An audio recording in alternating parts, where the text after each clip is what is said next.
السلام عليكم ورحمة الله. أنا أخوكم أمير البصري. أحب أبين طريقة تمارين لخفة أصابع بعض المبتدئين. طبعا هو التمرين أكاديمي معتمد وبسيط لكل عازف مبتدئ.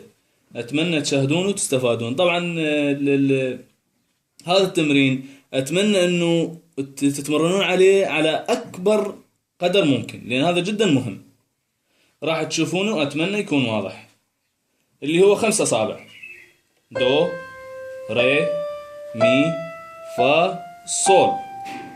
صول، فا، مي، ري، دو. هذا شلون راح يكون التمرين؟ بهالشكل، روحة ورجعة.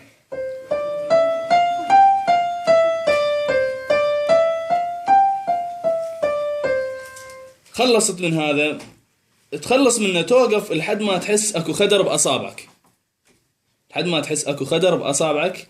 بهذه الحالة تترك الايد اليمنى وتحول على اليسرى، اللي هو نفس طريقة العزف، لكن على اليسرى، اللي هو ايضا دو ري مي فا صول، ورجعة صول فا مي ري دو.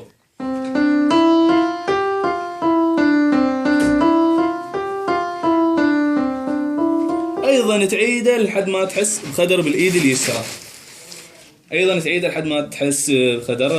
تمرين اللي هو اللي دائما يستعملونه للفصل، فصل الايد اللي تكون على الدو، ممكن باي شكل تقدر تطبقه، اللي هو هذا العكس.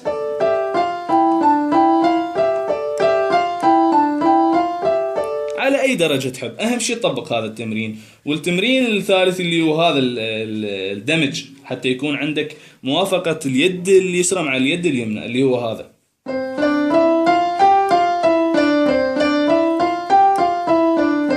وهذا التمرين ما له حدود، يعني كل ما تتمرن اكثر كل ما تكون عندك تكنيك عالي بانه تضبط ايقاع اليمنى مع اليسرى.